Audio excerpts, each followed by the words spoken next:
pemegang otoritas. Pemegang otoritas. Permainan kata saja, Pak. Bukan. Jangan pernah remehkan kata-kata, karena kitab suci pun isinya semuanya kata-kata. Tapi jangan pernah katakan itu sekedar permainan. Karena justru dari kata-kata itu, kita punya konsekuensi yang berbeda. Misalnya saya beri contoh. Ketika kita mengatakan saya akan memimpin kota Jakarta, itu beda sekali dengan saya masyarakat di kota Jakarta. Maknanya lain sekali. Kadang-kadang kita menganggap yang namanya memiliki otoritas itu memiliki kekuasaan tanpa batas, padahal tidak. Di negeri yang demokrasi seperti kita, sebenarnya menjalankan otoritas ini sangat berbeda dengan konsepsi kekuasaan yang tradisional. Anda ingin memberikan seperti pendidikan kepada publik masyarakat Jakarta, tetapi menggunakan jalur yang menurut saya relatif. Mentalitas apa itu? Saya mentalitas sepeda. Kalau ada naik sepeda, ada berhenti, ada jatuh. Jadi kalau saya berhenti bekerja, saya mati. 80. Kalau ditanya Habibie umur berapa? 90 kurang 10. Tapi jiwanya 17 tahun. Tidak ada bedanya. Saya umur 80 tahun. Kenapa? Karena alasan-alasan tadi yang saya berikan. Itu motivasinya. Yang penting motivasi deh. Semangat saya itu datang atas keyakinan dan kesadaran bahwa saya ini manusia, produk dari masyarakat di mana saya hidup. Karena saya dan keluarga saya dulu dan sekarang dan masa depan ada bagian terpadu dari masyarakat ini. Kalau masyarakat ini makmur, ya keluarga saya ikut makmur. Karena itu saya terus tidak mau berhenti. Saya bilang, tidak ada gunanya Anda IQ-nya tinggi, tapi pemalas. Tidak memiliki disiplin, forget it. Yang penting adalah Anda sehat, mau berkorban untuk masa depan yang lebih cerah. Dan Anda konsisten, bekerja keras, berdisiplin. Saya bersyukur.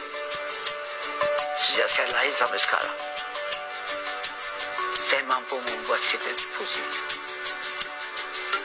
antara elemen agama, budaya, dan pengertian ilmu pengetahuan dan teknologi. Saya bersyukur bisa menyelesaikan semua masalah-masalah yang saya hadapi. Masalah dengan halal, dan terasa orang sekitarnya ikut filsafat yang diberikan oleh ayah saya. Jadilah mata air yang jernih, yang memberikan kehidupan kepada sekitarmu.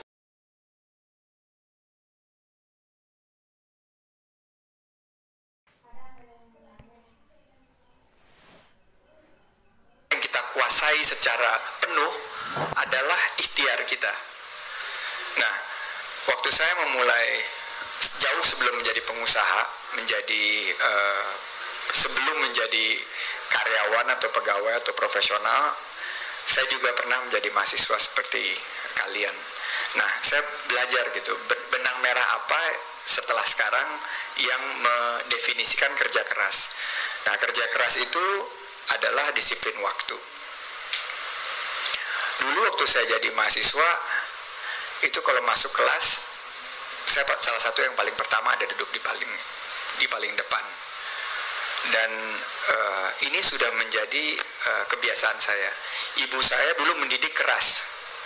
Dan kemarin mama ke rumah, terus kita bercanda karena Afiliani di sebuah show-nya Afiliani View mewawancarai saya. Dia tanya, bagaimana sih ibu mendidik dulu? Min Uno tuh mendidik Sandi Uno seperti apa? Saya bilang nggak bisa dijelaskan sekarang. Kenapa? Karena kalau dijelaskan sekarang itu masuknya ke kategori KDRT. Loh bener. Jadi dulu di zaman saya itu disabet pakai sabuk itu udah menjadi sarapan yang rutin. Jadi ini saya jarang cerita karena sekarang konteksnya sudah jauh berbeda. Tapi dulu bangun paginya tepat waktu itu udah pasti ada suatu hukumannya gitu. Nilai jelek yang didapat di sekolah itu harus pasti kena ganjarannya, hukumannya gitu. Nah, karena dididik secara keras itu langsung merefleksikan kepada saya bahwa disiplin itu adalah kunci dan tidak pernah ada kompromi. Jadi disiplin terhadap diri sendiri, disiplin terhadap waktu, disiplin terhadap kualitas kerja itu adalah suatu hal yang utama. Kalau mengerjakan sesuatu itu saya nggak pernah sekali buat terus langsung kumpulin. Diperiksa berkali-kali itu karena itu juga didikan daripada ibu, bahwa hasil yang kerja yang diberikan itu harus sesempurna mungkin. Karena kenapa? Balik lagi, hasil yang tentukan ada, atau hasil utama itu yang ditentukan adalah Allah Subhanahu wa Ta'ala. Orang pintar dari seluruh negeri ini, lebih dari ratusan orang, mungkin ada beberapa ada di sini, mencoba mencari solusi tentang Indonesia. Lalu kita katakan bahwa berarti Indonesia butuh sebuah visi yang bold, yang bulat, masif, visioner, yang bisa memberikan harapan yang besar untuk Indonesia. Kita beri nama waktu itu Visi Indonesia 2030. Dari 2004 dibuat, selesainya panjang 2 tahun kurang lebih, dan alhamdulillah selesai tahun 2007 baru di launching itu di istana. Pada waktu itu presidennya Presiden SBY, ya, melaunching Visi Indonesia 2030 sebagai Visi Indonesia pada waktu itu. Ya. Visi ini apa isinya? Isinya yang mengatakan bahwa Indonesia tahun 2030 akan menjadi negara yang maju.